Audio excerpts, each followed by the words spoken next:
नमस्कार, स्वागत है आप सभी का स्ट्रेट लाइव में। मैं हूं माधवी पांडे आपके साथ। शुरुआत करते हैं बिहार से। जन स्वराज पार्टी के सूत्रधार प्रशांत किशोर ने मुख्यमंत्री नीतीश कुमार पर हमला बोला है। हमला बोलते हुए उन्होंने कहा कि जातियों का वर्गीकरण बदलना नीतीश कुमार की राजनीति का हिस्सा रहा है। उन्होंने उदाहरण देते हुए कहा कि कर्पूरी जी की एनेक्जर 1 सूची में आज 23 नई जातियां जोड़ी गई हैं। उन्होंने बताया कि एनेक्जर 2 की जातियों को एनेक्जर 1 में डालना या एनेक्जर 1 की जातियों को अनुसूचित जाति का दर्जा देना नीतीश कुमार की राजनीति का एक हिस्सा रहा है। एनेक्जर में जातियों की सूची में राज्य सरकार बदलाव कर सकती है, लेकिन संविधान के अनुसार राज्य सरकार सिर्फ ओबीसी अनुसूचित जाति या जनजाति की सूची के नाम प्रस्तावित कर सकती है, लेकिन दर्जा देना है या नहीं देना है पूरी तरह से केंद्र सरकार के अधीन होता है। नीतीश कुमार ने सिर्फ चुनाव में वोट लेने के लिए घोषणा की है कि उन्होंने तांती तंतवा समुदाय को अनुसूचित जाति का दर्जा दे दिया है, लेकिन केंद्र सरकार या कोर्ट के सामने गुहार नहीं लगाई है। नतीजा ये हुआ कि तांती तंतवा जाति फिर से अत्यंत पिछड़ा वर्ग की सूची में शामिल हो गई है।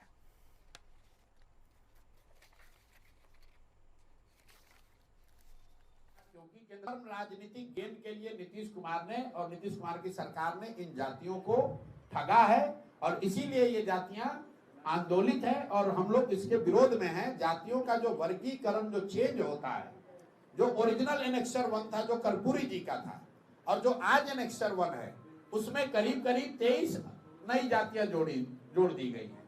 और ये नीतीश कुमार हमेशा ऐसा करते रहे। जब उनको राजनीतिक सुविधा होती है वो किसी एनेक्सर 2 को उठाकर एनेक्सर 1 में डालने की बात करते हैं। कई बार उन्होंने एनेक्सर 1 की जाति को SC या ST बनाने की कोशिश किया। तो जब आप एनेक्सर बदलते हैं, एनेक्सर 2 को एनेक्सर 1 में डालते हैं, वो तो राज्य सरकार का मामला है, इसलिए वो कर पा रहे हैं। लेकिन अगर आप SC को, EBC को या OBC को SC या ST के दर्जे में डालोगे तो केंद्र से उसका अनुमोदन निश्चित जरूरी है। वो नहीं करा पाए, इसीलिए लोहार के केस में जिसको ST बनाया गया था फिर से EBC बना दिया गया। कई बच्चों का नौकरी चला गया, लोग परेशान हुए। उसी तरह से पान समाज को भी इन्होंने कहा कि हमने SC बना दिया। लोग पंचायती राज का चुनाव SC रिजर्व सीटों पर लड़े और वो सब चीज बर्बाद हो गया क्योंकि केंद्र सरकार के समक्ष इन्होंने जरूरी दस्तावेज नहीं रखे। उन जातियों के साथ धोखा हुआ है। अब वो जाति जो है वो आंदोलित है। उत्तर प्रदेश की समाजवादी पार्टी के राजनीतिक राज्यसभा सांसद रामलाल सुमन के द्वारा अब राणा सांगा के खिलाफ हिंदू को गद्दार बोलने वाली टिप्पणी पर राजनीतिक सरगर्मियां तेज होती जा रही हैं। इसको लेकर भागलपुर की करनी सेना सड़कों पर उतर आई है और भागलपुर के 0 माइल स्थित वीर कुंवर सिंह चौक पर राज्यसभा सांसद रामलाल सुमन का पुतला दहन किया गया है और जमकर उनके खिलाफ नारेबाजी भी की गई है। इस पुतला दहन कार्यक्रम में भागलपुर करनी सेना के जिलाध्यक्ष गुड्डू सिंह सहित उपाध्यक्ष विकास सिंह राजपूत के अलावा दर्जनों पदाधिकारी व कार्यकर्ता मौजूद रहे।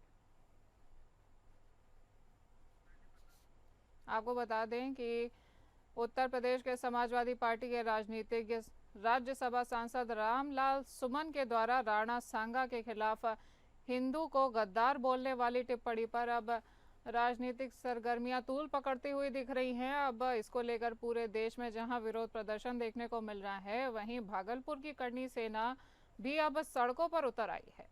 भागलपुर के 0 माइल स्थित वीर कुंवर सिंह चौक पर राज्यसभा सांसद रामलाल सुमन का पुतला दहन किया गया है और जमकर उनके खिलाफ नारेबाजी भी की गई है। आपको बता दें कि इस पुतला दहन कार्यक्रम में भागलपुर करनी सेना के जिला अध्यक्ष गुड्डू सिंह के साथ में उपाध्यक्ष विकास सिंह राजपूत और दर्जनों पदाधिकारी व कार्यकर्ता मौजूद रहे। जिन्होंने 80 लड़ाइयां लड़ी थी इस देश के वास्ते, 80 घाव और एक आंख को फोड़ दिया गया। दुश्मनों ने घेर घर कर वार किया, लेकिन सभी दुश्मन को परास्त करते हुए हमारे महापुरुष राणा सांगा ने एक भी युद्ध नहीं हारा। और ये पता नहीं किसका औलाद है, रामजी लाल, समाजवादी का नेता वैश्या पुत्र, जिन्होंने हमारे महापुरुषों को, ये समाजवादी नेता ने जो बयान दिया है संसद में, उसका आज हम लोगों ने पुतला फूका है और चेतावनी दिया जाता है इस अंग की धरती से कि अगर वह माफी नहीं मांगा तो करनी सैनिक उनके इर्द गिर्द घूम रहे हैं। उनके मुंह पर काला पोत लगाकर उसको गधा पर नहीं घुमाया तो फिर क्या। आपको बता दें कि राणा सांगा के ऊपर अभी टिप्पणी की गई थी और उसमें हिंदू को गद्दार बोला गया था रामलाल सुमन के द्वारा। इसी पर अब पूरे देश में राजपूतों में और आक्रोश देखने को मिल रहा है। वहीं इसको लेकर के अब भागलपुर की करनी सेना भी सड़कों पर उतर आई है और भागलपुर के जीमोरो माइल स्थित वीर कुंवर सिंह चौक पर राज्यसभा सांसद रामलाल सुमन का पुतला फूंका गया।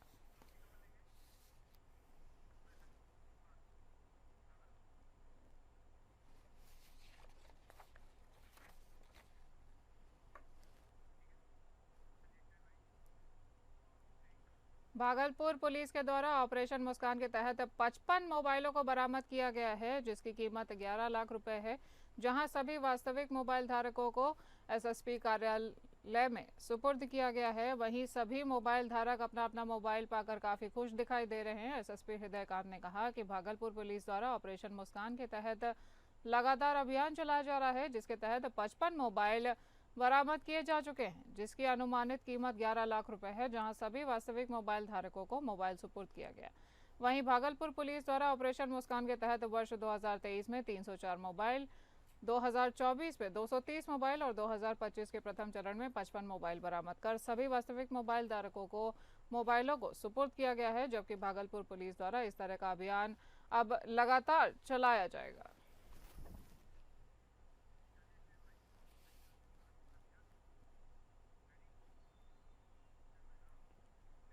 भागलपुर के जगदीशपुर के दक्षिणी क्षेत्र के पूर्व जिला सदस्य बीरू उर्फ बीरबल मंडल हत्याकांड मामले में पुलिस ने बीरबल मंडल के साथ गए ड्राइवर मोहम्मद जाहिर को गिरफ्तार कर लिया है। जबकि 2 वांछित आरोपी शिव कुमार मंडल एवं शत्रुघ्न मंडल की गिरफ्तारी के लिए पुलिस छापेमारी करते हुए दिख रही है। वहीं बीरबल हत्याकांड मामले का खुलासा करते हुए एसएसपी ने बताया कि 1 सप्ताह पूर्व मृतक बीरू उर्फ बीरबल मंडल, आरोपी शिव कुमार मंडल और शत्रुघ्न मंडल आसनसोल होते हुए तारापीठ गए हुए थे, जहां तारापीठ स्थित एक होटल में तीनों ने मिलकर शराब का सेवन किया था।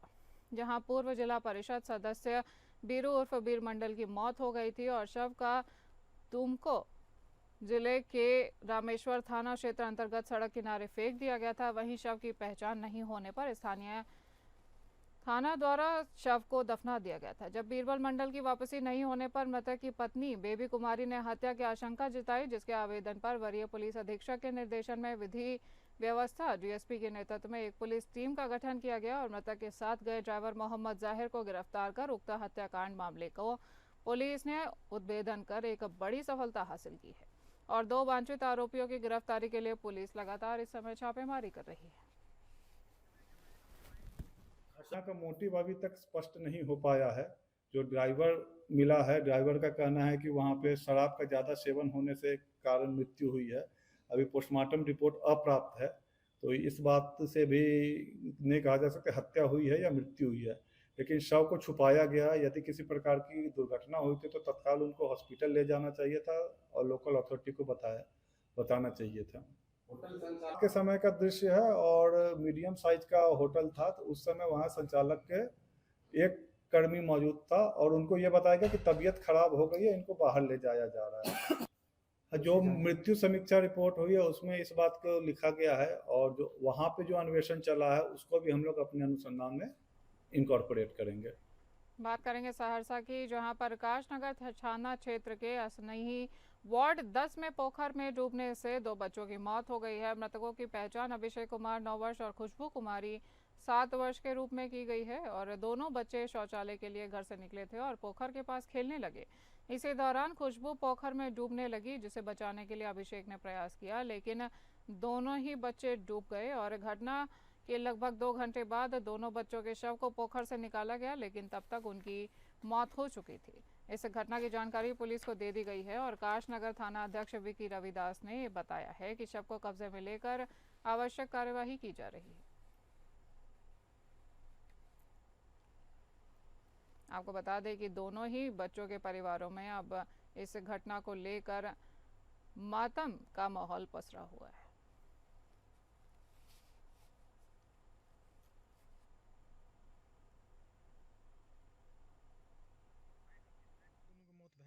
दोनों के मौत भए गेल। खुशबू कुमारी अभिषेक कुमार 100 मीटर के दूरी में तीनों पखना और करे गेले ओते बस बगल में गड्ढा रहे ज़्यादा पिछल गेले एगो के चक्कर में दोसर बचबे रहे ओहो पिछल गेले तेसर बच गेले बचला के बाद उ गेले आवाज मारे ले बोला कि जब तक न लगे उ तो कहाँ डूबले केकरो पता नहीं न रहे सब खोजे में 2 घंटा लगेलके तब निकलले दोनों बच्चा तब तक दोनों के मौत भए गेले रहे दोनों के मौत भए गेल रहे खुशबू कुमारी अभिषेक कुमार।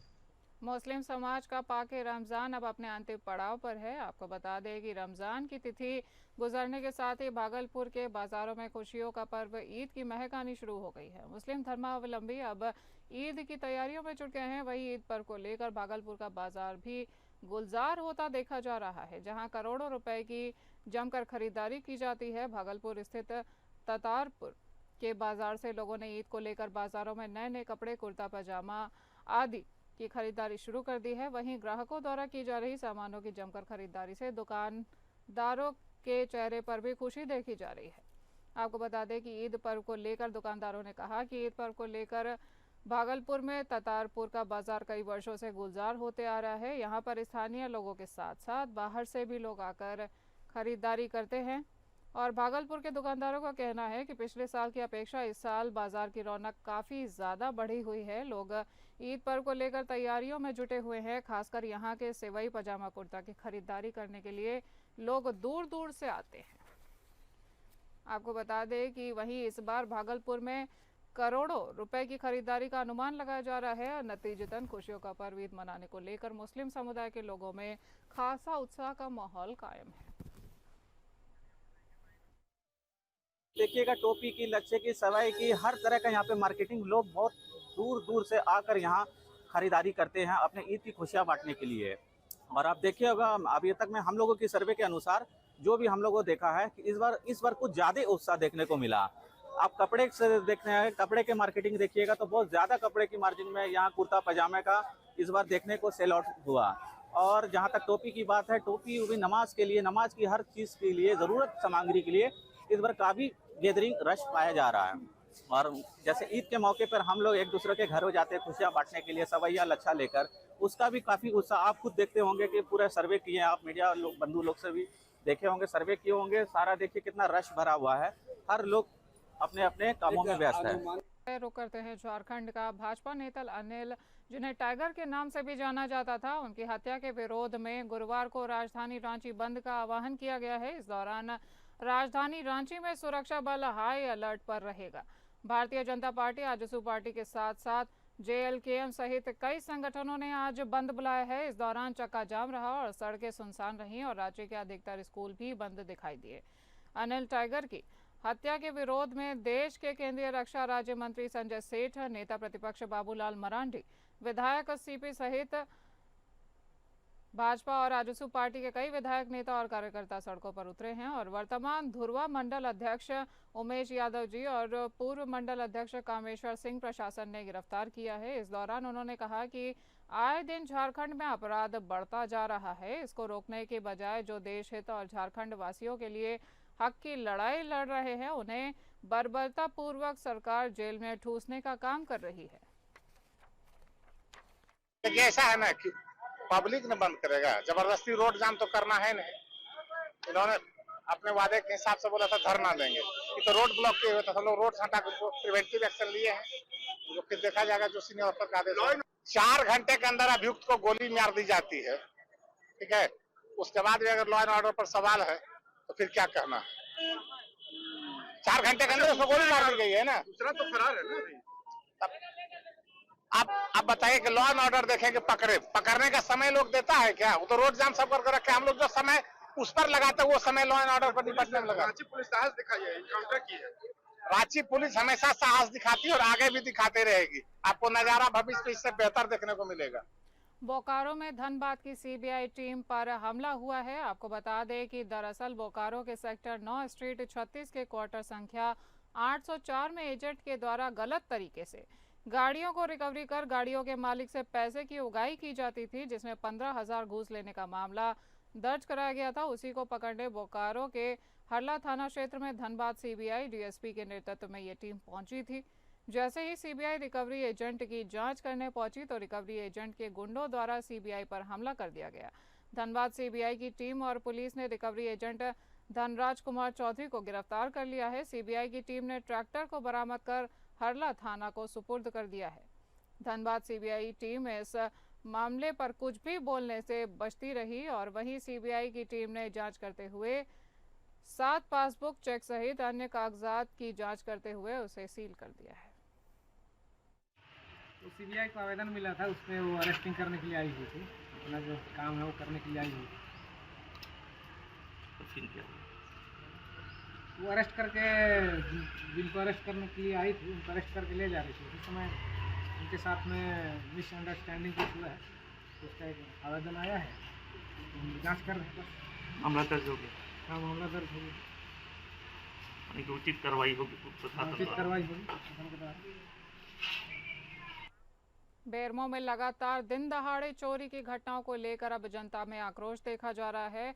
चोर बेखौफ होकर चोरी की घटना को अंजाम दे रहे हैं, लेकिन प्रशासन उन अपराधी तत्वों पर लगाम नहीं लगा पा रहा है, जिससे प्रशासन की नाकामी का अब पता चल रहा है। आपको बता दें कि लगातार हो रही चोरी को लेकर बेरमो के करगली मैदान के समीप क्षेत्र की जनता आक्रोशित होकर प्रशासन के खिलाफ मशाल जलाया गया और रोड जाम कर दिया गया। कानून व्यवस्था को लेकर प्रशासन पर निशाना साधते हुए आक्रोशित जनता ने कहा कि ऐसा प्रशासन के होने से क्या फायदा जब वह चोरी की घटनाओं पर लगाम ही नहीं लगा पा रही है।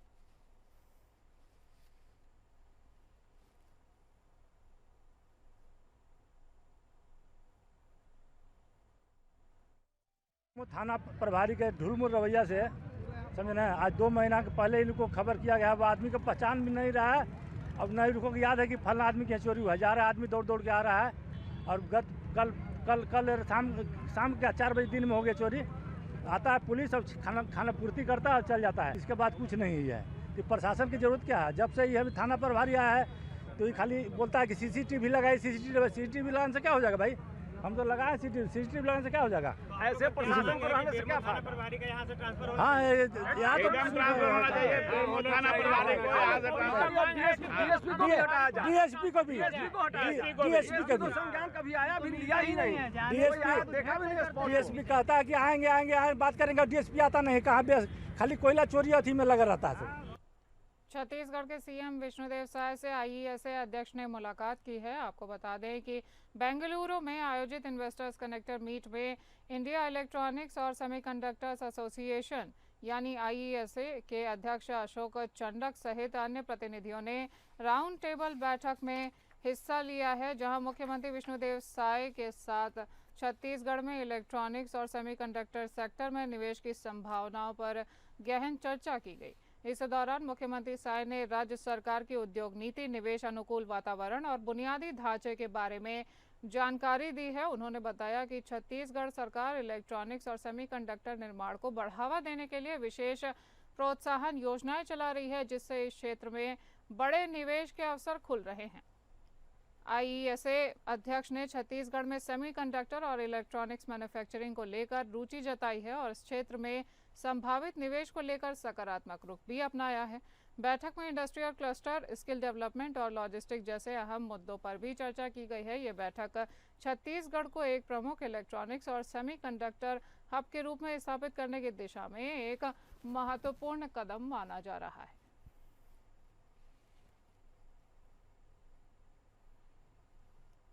छत्तीसगढ़ में उद्योग जगत को हर वह सुविधा दी जा रही है जो आईटी समेत किसी भी इंडस्ट्री के लिए जरूरी होता है। हमारे पास कोयला, आयरन ओर, स्टील, बॉक्साइट समेत कई बेशकीमती खनिज बड़ी मात्रा में उपलब्ध हैं। हमारे यहाँ 44% वन है। हमारे प्रदेश में देश का 16% स्टील और 15% एल्यूमिनियम का उत्पादन होता है। 30,000 मेगावाट उत्पादन क्षमता के साथ छत्तीसगढ़ सरप्लस पावर स्टेट है। हमें बिजली क्षेत्र में निवेश के लिए 3 लाख करोड़ के प्रस्ताव मिल चुके हैं। इससे देश की ऊर्जा जरूरतों को पूरा करने में छत्तीसगढ़ बहुत बड़ी भूमिका आने वाले समय में निभाने वाली है।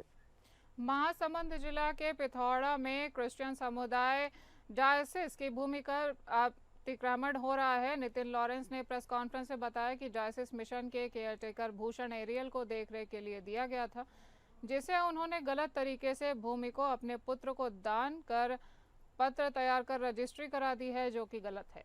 2019 में अन्य पास्टर के साथ मिलकर पहले भी जमीन को बेचने का प्रयास किया गया था। नितिन लॉरेंस ने कहा कि हमें उच्च न्यायालय पर भरोसा है कि उन्हें न्याय मिलेगा।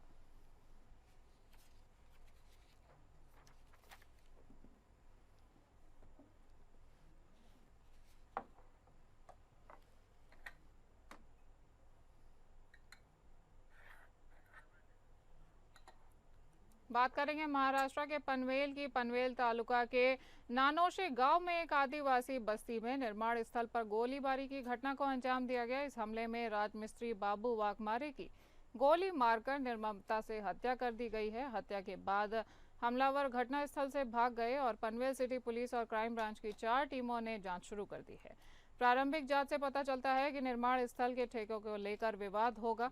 पुलिस ने घटनास्थल पर मौजूद गवाहों के बयान दर्ज कर लिए हैं और आरोपियों की तलाश के लिए विभिन्न स्थानों पर तलाशी अभियान चला रही है।